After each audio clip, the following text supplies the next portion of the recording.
हम बता दिए थे जुलाई 1830 की फ्रांसीसी क्रांति, उसमें हुआ था क्या, जो चार्ल्स टेन थे वो जो है फ्रांस छोड़ करके कहाँ भाग गया, इंग्लैंड भाग गया। कहाँ? इंग्लैंड।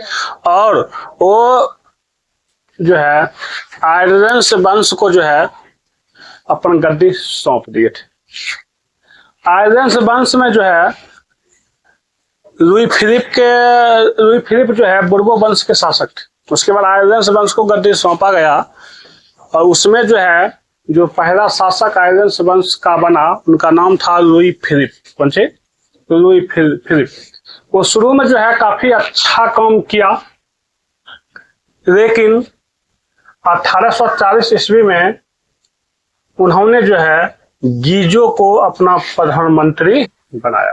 इसको गीजो को अपना प्रधानमंत्री बनाया, जो नहीं चाहता था कि फ्रांस का कुंची हो, विकास हो। गीजो ये नहीं चाहता था कि फ्रांस में किसी प्रकार का विकास हो, चाहे वो आर्थिक विकास या सामाजिक विकास हो, किसी प्रकार के विकास गीजो नहीं चाहते थे। और वो अपन विरोधियों को खुश करने के लिए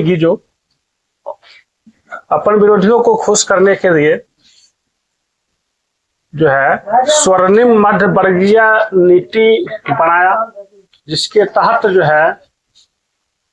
तहत पूंजीपतियों वर्ग के लोगों को अपने साथ रखना पसंद किया। कौन? गीजो कौन था? प्रधानमंत्री। उसको प्रधानमंत्री किसने बनाया था? Louis Philippe. तो गीजो जो है अपन विरोधियों को खुश करने के लिए स्वर्णिम मध्य वर्गीय नीति का जो है ना नीति बनाया, जिसके तहत जो है पूंजीपतियों को जो है अपना साथ रखना पसंद किया। और पूंजीपतियों के गलत सलाह के कारण फ्रांस का स्थिति दिन प्रतिदिन और खराब होती चली गई। फ्रांस में जो है भुखमरी का स्थिति और बेरोजगारी का स्थिति बढ़ गई, और फ्रांस के विदेश नीति में भी किसी प्रकार का बदलाव नहीं आया और न ही कोई विदेश नीति में कोई सफलता प्राप्त हुआ। इस सब को देखते हुए फ्रांस की जनता ने मन बना लिया कि आवृदा जो है आंदोलन करने का जो है ना मन बना लिया है कि आवृदा जो आंदोलन करेंगे उसमें ये जो वंश का जो शासक था राजतंत्र उसको खत्म कर देंगे। यहाँ पर जो कौन सी लागू होगा, लोकतंत्र।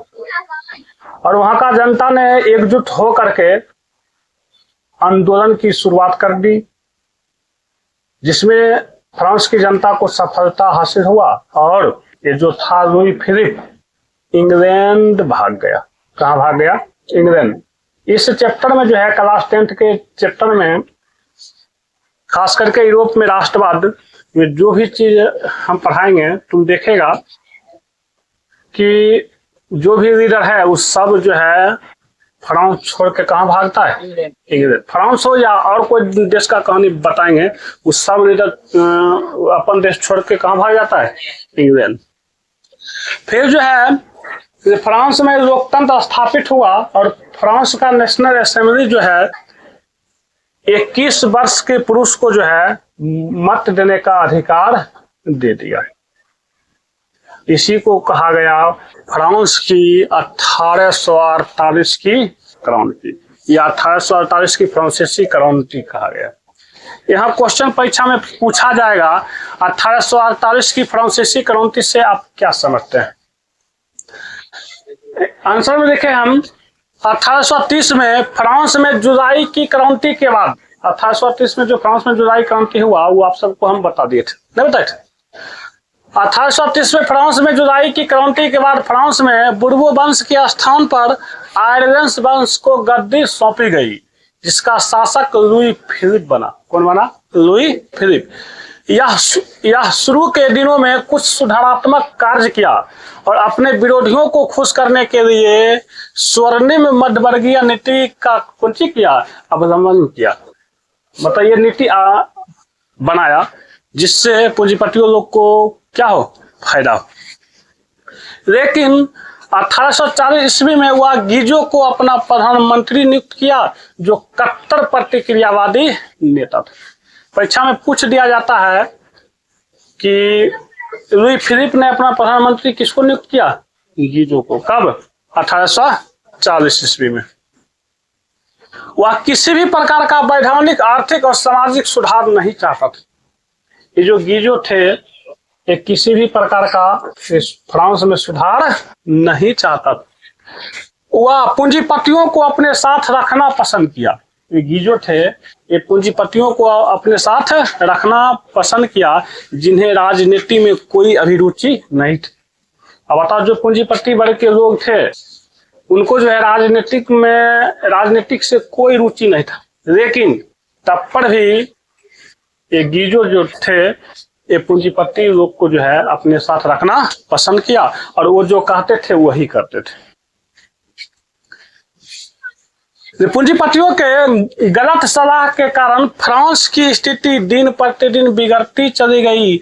वहां बेरोजगारी और भुखमरी की स्थिति व्याप्त हो गई। ना ही विदेश नीति में कोई सफलता हासिल हो रही थी। इस सभी कारणों से फ्रांस की जनता एक बार फिर से क्रांति के लिए जागरूक हुई है और लुई फिलिप के विरुद्ध क्रांति की शुरुआत कर दी। इसे ही 1848 की फ्रांसीसी क्रांति कहते हैं। इस क्रांति में फ्रांसीसी जनता को सफलता मिली और 24 फरवरी 1848 ईस्वी को लुई फिलिप जो है गद्दी छोड़कर इंग्लैंड पलायन कर गया, मतलब इंग्लैंड भाग गया। इस प्रकार वहां आर्यंस वंश का अंत हो गया।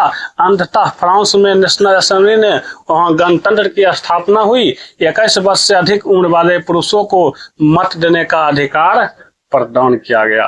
तो फ्रांस जो है एक लोकतांत्रिक देश बन गया। फ्रांस का कहानी यहाँ से खत्म हो गया।